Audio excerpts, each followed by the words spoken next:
Good morning viewers, my self doctor Priyanka Saini. आज हम BEd first year के childhood and growing up paper के अंतर्गत व्यक्तित्व के प्रकार और उसके जो कारक हैं उसकी स्टडी करेंगे जो व्यक्तित्व को निर्धारित करते हैं। तो सबसे पहले व्यक्तित्व के प्रकार में जो है आधुनिक वर्गीकरण के वर्तमान समय में आधुनिक वर्गीकरण के अंतर्गत कौन कौन से प्रकार के व्यक्ति होते हैं। और इसमें सबसे पहला है भावुक व्यक्ति।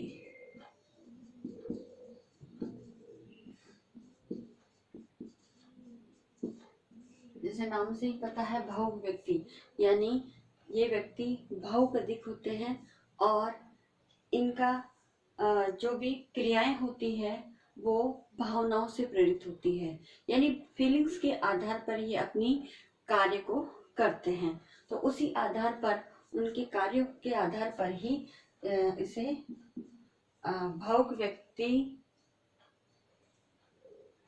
कहा गया है। यानी भावुक व्यक्ति जिनकी समस्त क्रियाएं भावनाओं के द्वारा संपादित हो या भावनाओं से प्रेरित हो, तो वह व्यक्ति भावुक व्यक्ति है। तो ये आधुनिक वर्गीकरण है। दूसरा आता है कर्मशील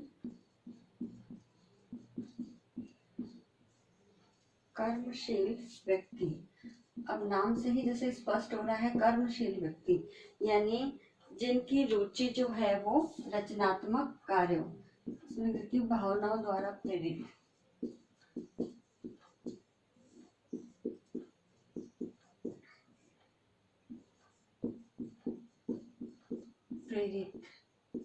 क्रियाएं और इनमें जो रचनात्मक कार्य है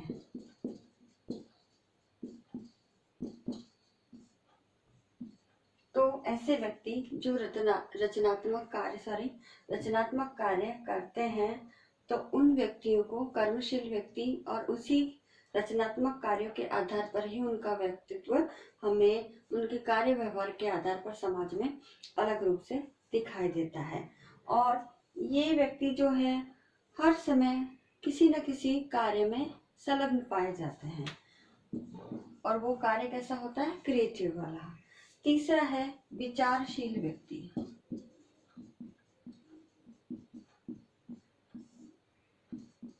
अब विचारशील जो व्यक्ति है वह जिनका चिंतन स्तर अच्छा होता है, किसी न किसी बात पर विचारशील एक उनकी स्थिति रहती है, और ऐसे व्यक्ति उच्च कोटि के विद्वान होते हैं।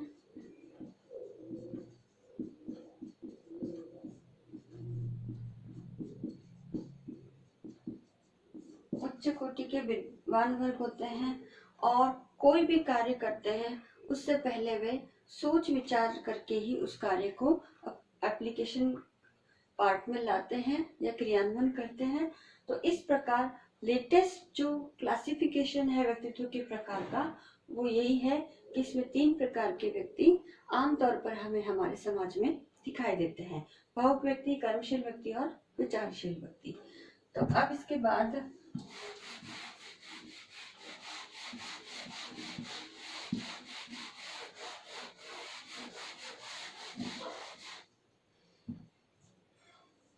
अब है व्यक्तित्व के निर्धारक तत्व।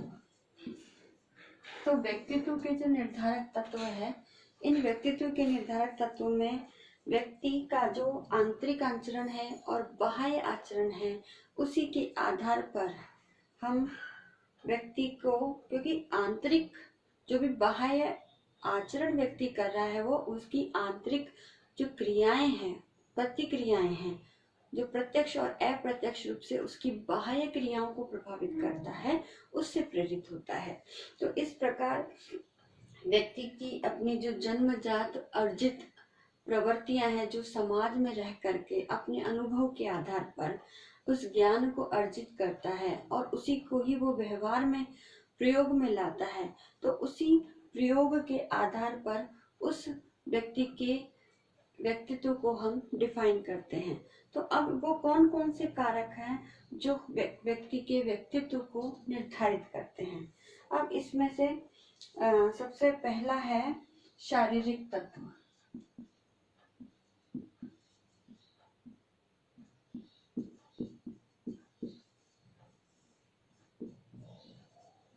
अब शारीरिक तत्व जैसे उसका रंग, रूप, वजन,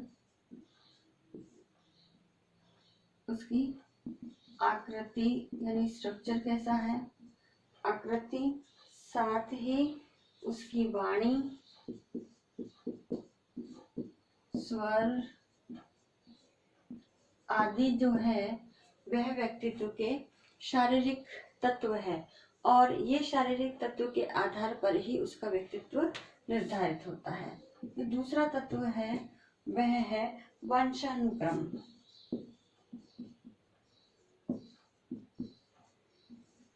तो वंशानुक्रम जो तत्व है, इस तत्व के अंतर्गत वंशानुक्रम में हमारी जो सामान्य प्रवृत्तियां हैं, एक तो जो नॉर्मल बिहेव जो बालक करता है, सामान्य प्रवृत्तियां, ठीक है।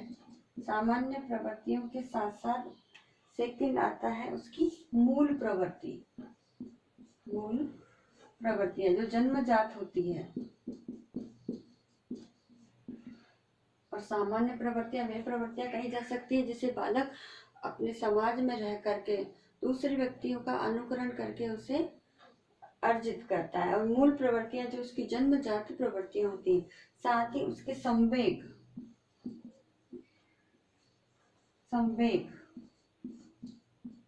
बुद्धि जो उसके कार्य व्यवहार को डिफाइन करती है, उसकी कार्य क्षमता,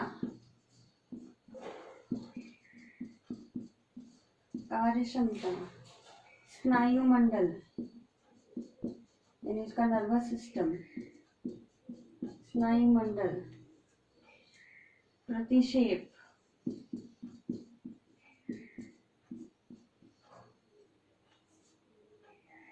चालक जो उसके कार्य व्यवहार को किसी कार्य में संलग्न करते हैं, और उसका आंतरिक स्वभाव।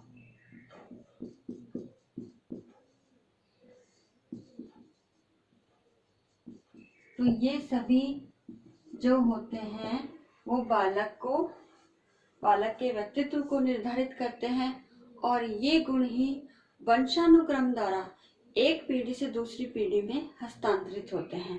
तो वंशानुक्रम के ये सारे फैक्टर्स हैं जो व्यक्तित्व को निर्धारित करते हैं। तीसरा इसके अंतर्गत आता है इसका वातावरण, व्यक्ति का वातावरण।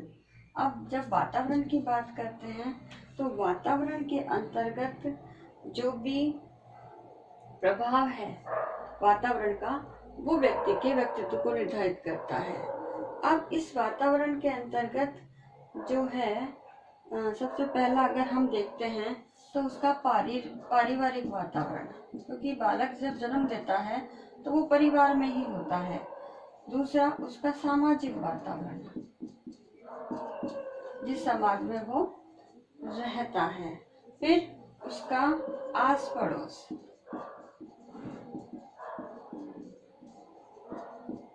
जो उसका सामाजिक वातावरण को निर्मित करता है। साथ ही उसकी मित्र मंडली,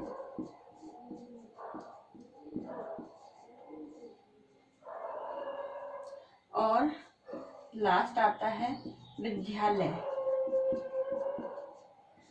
तो ये सभी वातावरण जो है मिल करके क्या करते हैं, बालक का एक वातावरण का वास्तविक स्वरूप प्रदान करते हैं उसको, और उसी में रह करके बालक जो क्रियाएं करता है उसी क्रियाओं और व्यवहार के आधार पर उसका व्यक्तित्व निर्धारित होता है। जैसा एक आगबन और निम्कॉफ दो महोदय हैं, वातावरण के संबंध में उन्होंने अपनी डेफिनेशन दी है।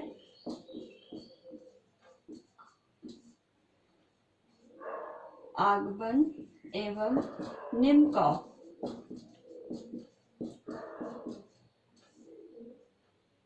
तो इन महोदय ने एक परिभाषा दी है, उस परिभाषा के आधार कर कि व्यक्तित्व को प्रभावित करने में या व्यक्तित्व को निर्धारित करने में उसका जो प्राकृतिक या भौतिक वातावरण है वो बहुत ही प्रभावित करता है, और इस प्राकृतिक वातावरण की हम उपेक्षा नहीं कर सकते हैं।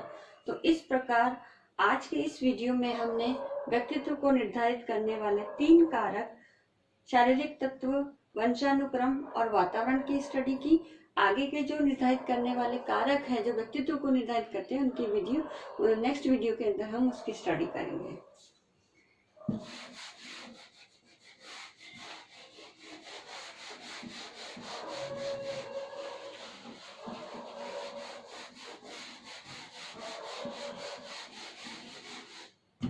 अब आज का जो असाइनमेंट है,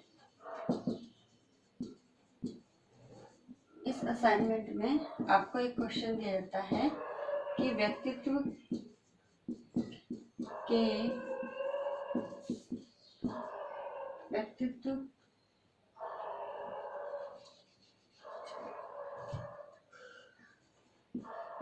का आधुनिक वर्गीकरण को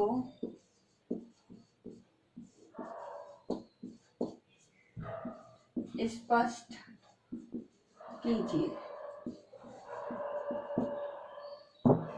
तो इस प्रकार आपको इस प्रश्न का उत्तर देना है। साथ ही इस कोरोना महामारी के दौर में आप अपने घर में रहिए, सुरक्षित रहिए, आवश्यक हो तो ही घर से बाहर निकलिए और फेस पे सदा मास्क लगा के रखिए। लोगों से 2 फीट की सोशल डिस्टेंसिंग का पालन कीजिए। हाथों को सैनिटाइज करें या बार-बार साबुन से धोते रहें। राज्य सरकार द्वारा जो जारी गाइडलाइन है उसका पालन कीजिए। आई होप ये वीडियो आपके लिए यूजफुल होगा। So thank you.